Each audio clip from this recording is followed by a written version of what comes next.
اسلام کے ناظرین YouTube channel پر ایک دفعہ پھر آپ کو خوش آمدید کہتے ہیں. اور آج صدیق جان کی جس طرح سے صدیق جان کو پیش کیا گیا, ان کے منہ پر بھی اسی طرح سے کپڑا ڈالا گیا جس طرح سے شعیب شیخ کے منہ پہ ڈالا گیا تھا, اور جس طرح سے فواد چودھری صاحب کے چہرے پہ کپڑا ڈالا گیا تھا, جیسے کہ وہ کی دہشت گرد ہو یا ایک بہت بڑا مورکا کسی نے سر کر لیا ہو, ایک بہت بڑا اچیو کر لیا ہو, کسی بڑے دہشت گرد کو گرفتار کر لیا ہو. اب معاملہ کیا ہے؟ معاملہ یہ ہے کہ صدیق جان پر الزام کیا تھا؟ الزام یہ لگا کہ جی, اور جب ریمانڈ مانگا گیا 10 دن کا جسمانی ریمانڈ, تو کہا گیا کہ جی ایک شیل مسنگ ہے اور وہ شیل ہمیں صدیق جان کے پاس سے برآمد کرنا ہے, جس میں پوری کے پوری عدالت میں قہقہے لگ گئے. اور میں نے جب صدیق جان کا جب کپڑا ہٹایا گیا اور جس وقت اس نے میڈیا سے بات کی, اور جس وقت وہ وین میں بھی تھا اس نے جب میڈیا سے بات کی, اور جو اس کا جذبہ دیکھا, جو اس کا جتنا حوصلہ میں نے اس لڑکے کا دیکھا, تو میں تو یہ سوچ رہی تھی کہ آپ ایک نئی کھیپ تیار کر رہے ہیں. ایک کھیپ آپ نے آج سے 4 سال پہلے تیار کی تھی 2017 میں 2018 میں ایک کھیپ آپ نے تیار کی تھی, جس کا اعتراف آج جو ہے وہ باجوہ صاحب خود اٹھ کے کر رہے ہیں کہ جی ہم نے تیار کیا, ہمیں اس نیریٹو کی ضرورت تھی, پھر چونکہ ہمارا نیریٹو تبدیل ہو گیا, ہم نے تو ایک پالیسی شفٹ کر لیا اور یہ لوگ وہیں کے وہیں کھڑے رہ گئے. ان کا ہم نے بیانیہ آہستہ آہستہ ہمیں بدلنا چاہیے تھا, جو ہم نے نہیں کیا. اچھا, باجوہ صاحب کی اس بات کو میں اس لیے اوتھینٹیکیٹ کروں گی, انڈورس کروں گی کہ یہ بات ہم نے ایک اسی سمجھے سرکل کا, جو کہ صدیق جان جنہوں نے ڈیجیٹل میڈیا سے جو اوپر آئے ہیں, بڑی محنت سے ان کی نظر آئی ہے گراس روٹ لیول سے, اسی سرکل کا ایک اور بندہ جس کو میں نے کہا کہ why you people are so much too much against P M L N, اور یہ سب جو ہو رہا تھا, جب پی ٹی آئی والا معاملہ ہو رہا تھا, رجیم چینج ہو رہا تھا, تو انہوں نے کہا کہ جی مسئلہ یہ ہے کہ ہمیں 4 سال تعویذ گھول گھول کے پلایا گیا کہ جی یہ چور ہے, یہ کرپٹ ہے, یہ مافیا ہے, یہ سیسیلین مافیا ہے, یہ ڈاکو ہے, یہ لٹیرے ہیں, اور آل آف اے سڈن ہمیں کہتے ہیں کہ جی اب آپ ان کا جو ہے ان کی حمایت کرنے لگ جائیں. تو ایسا نہیں ہوتا, اور واقعی ایسا نہیں ہوا. اب آپ نے صدیق جان والی کھیپ آپ نے تیار کر دی جس وقت آپ کو ان کی ضرورت تھی. اور صرف یہی نہیں, جب این ڈی او میں میڈیا ورکشاپ ہوتی ہے اور نیشنل سیکیورٹی ورکشاپ ہوتی ہے, جو لوگ اس کو اٹینڈ کرتے ہیں, اس میں جب چیف آف آرمی سٹاف کے ساتھ سیشن ہوتا ہے, تو چیف آف آرمی سٹاف بڑے چوڑے ہو کے, یعنی اس سے جو ہمارے جنرل باجوہ صاحب تھے, وہ بتاتے تھے کہ جب وہ صبح اٹھ کے شیو کرتے ہیں تو اس وقت وہ صدیق جان صاحب کے ولاگ سنتے ہیں, اور صدیق جان کے ولاگ جو ہے وہ ان کو بڑی آگاہی دیتے ہیں اور بڑے سپر ڈوپر ہوتے ہیں, اور جو ہے ویل انفارمڈ ہے, یہ بندہ بڑا کام کا ہے, وغیرہ وغیرہ وغیرہ. اور آج جو ہے اسی صدیق جان کو جو ہے وہ کہا یہ جاتا ہے کہ جی یہ ریاست کے خلاف کاروائیاں کرتے ہوئے پایا گیا. تو میں یہ سوچ رہی تھی کہ آپ اب جرنلسٹ کی اور ان کی ایک اور نئی کھیپ تیار کر رہے ہیں, وہ نئی کھیپ جو کہ باغی ہوگی, وہ نئی کھیپ جو احترام جو ہم نے کیا ہے اور ہم نے رکھا ہے وہ ان کے اندر نہیں ہوگا, کیونکہ ہم سے کہیں زیادہ قریب سے اس نے چیزیں دیکھ لی ہیں. اس کے اندر سے وہ خوف آپ نے ختم کر دیا, اس کے اندر سے وہ ڈر آپ نے ختم کر دیا, جس خوف اور جس ڈر سے ہم آج بھی بہت ساری باتیں نہیں کہہ پاتے. تو یہ کریڈٹ تو میں اس نوجوان نسل کو دوں گی. صدیق جان کی اگر میں بات بتاؤں تو صدیق جان انتہائی محنتی, انتہائی جس کو کہنا چاہیے کہ کمیٹڈ, ڈیووٹڈ, ویری پروفیشنل, اور بڑوں کا ادب اور لحاظ کرنے والا. میں حیران ہوتی ہوں, میں نے بڑے بڑے لوگوں کو دیکھا ہے کہ جب وہ کچھ بن جاتے ہیں, کچھ پا لیتے ہیں, کچھ ان کی اچیومنٹس ہو جاتی ہیں, تو وہ ایسے آ کے پھیرتے ہیں اور ایسے ان کے اندر بد تہذیبی آ جاتی ہے, بدتمیزی آ جاتی ہے. لیکن صدیق جان وہ بندہ ہے کہ جس طرح سے میں نے, میرا خیال ہے میرا جب پہلا انٹریکشن صدیق جان سے 2016 میں ہوا ہوگا, 2016 یا 17 میں, 16 میں آئی گیس, وہ دن اور آج کا دن, میں نے صدیق جان کو جس طرح سے 2016 میں دیکھا تھا, وہ صدیق جان آج 2023 میں بھی وہی ہے. وہ جتنا عزت دینے والا, جتنی تہذیب یافتہ بندہ, جتنی رسپیکٹ دینے والا, تو آپ صدیق جان جیسے لوگوں کا کچھ نہیں بگاڑ سکتے. ایک بات تو یہ ہوگی. دوسری ایک امپورٹنٹ چیز ہے, مجھے یہ لگ رہا ہے کہ کل جو ایک بیٹھک ہوئی, 6 گھنٹے پر محیط بیٹھک ہوئی, اور اس کا لب لباب یہ نکلا کہ عمران خان کنٹرول نہیں ہو رہا. عمران خان پر بہت ہو گیا.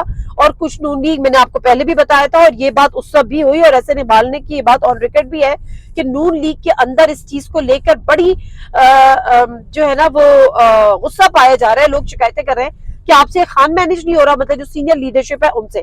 اور یہ چیز مریم نواز صاحبہ کو بہت تنگ کر رہی ہے. مریم نواز صاحبہ وہ غصے اور جلن اور انتقام میں بھری ہوئی خاتون ہے.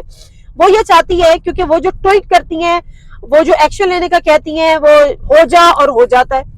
تو ابھی تک تو وہ ایک جن ہے ان کے قابو میں. مجھے ایسا لگتا ہے کہ جو ان کے سارے کام پلک جھپکتے کر دیتا ہے. وہ جس کو چاہتی ہیں اٹھوا لیتی ہیں, جس کو چاہتی ہیں گرفتار کروا لیتی ہیں. اب چونکہ وہ ایک فرمان جاری کر چکی ہیں کہ پی ٹی آئی پر پابندی ہونی چاہیے اور کالعدم جماعت کی طرح اس کو ڈیل کرنا چاہیے, تو وہ چاہتی ہیں کہ ان کے ان احکامات کی بھی اسی طرح سے فوری طور پر عمل درآمد ہو.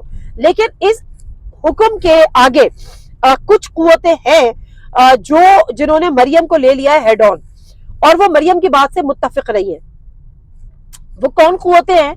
وہ ہیں جن کے بارے میں خود ان کے والد محترم میاں نواز شریف صاحب کہتے تھے کہ خلائی مخلوق ہے.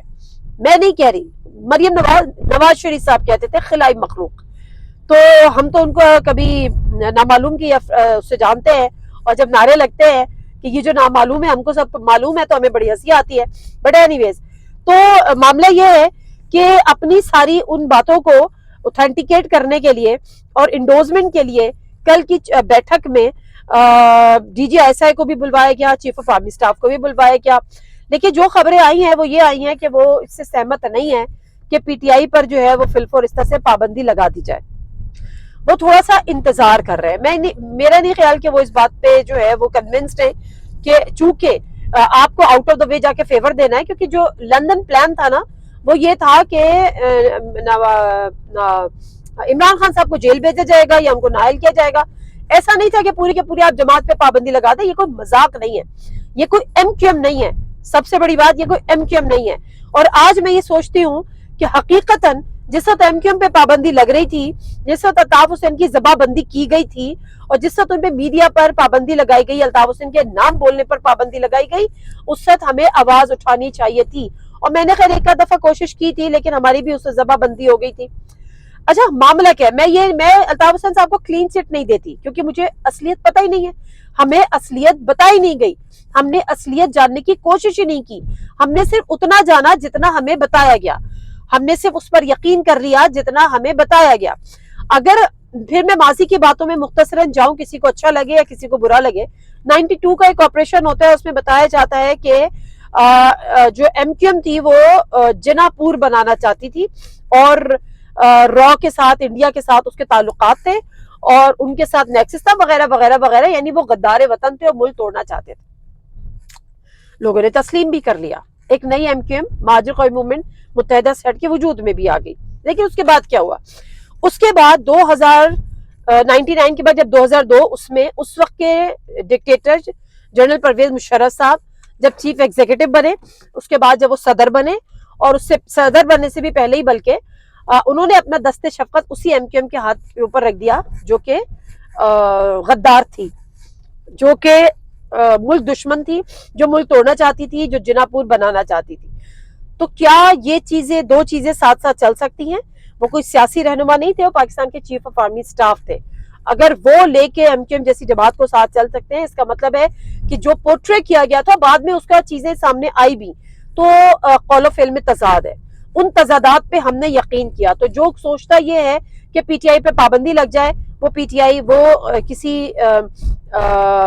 بے وقوفوں کی جنت میں رہ رہا ہے, فولز پیراڈائز جس کو کہتے ہیں.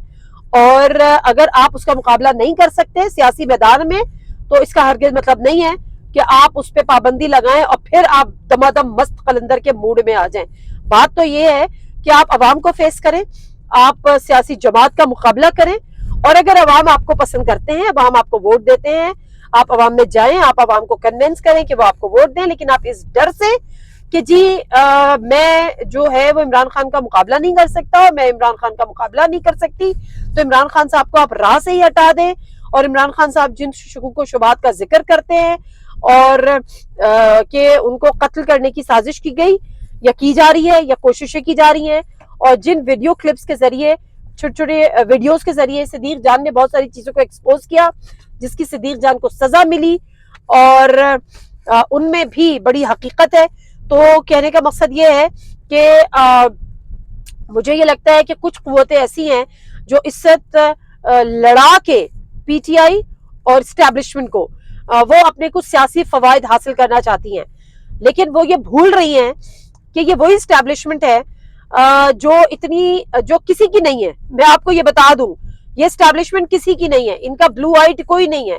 یہ وقت کے ساتھ ساتھ، حالات کے ساتھ ساتھ، ضرورتوں کے ساتھ ساتھ، بیانیوں کے ساتھ ساتھ بدلتے رہتے ہیں. ہم نے ان کو بدلتے دیکھا ہے، بہت تیزی سے بدلتے دیکھا ہے. خود یہ اعتراف کر چکے ہیں کہ ہم نے بدلا ہے، بہت تیزی سے بدلا ہے، اور جن کو ہم اپنے ساتھ بدلنا چاہیے تھا ان کو ہم وہیں کہیں پیچھے چھوڑا ہے. تو پی ایم ایل این کے لیے مشورہ ہے کہ اپنی ان کی جو پولیٹیکل وزڈم ہے اس کو ذرا ملحوظ خاطر رکھتے ہوئے فیصلے کیجئے. ایسے فیصلے نہ کیجئے کہ کل کو آپ کو منہ چھپانے کی جگہ بھی نہ ملے، اور آج آپ جن پہ تکیہ کیے ہوئے ہیں وہ آپ کے قدموں کے نیچے سے زمین ہی کھینچ کے نکال دیں. نادر مرزا کو اجازت دیجیے.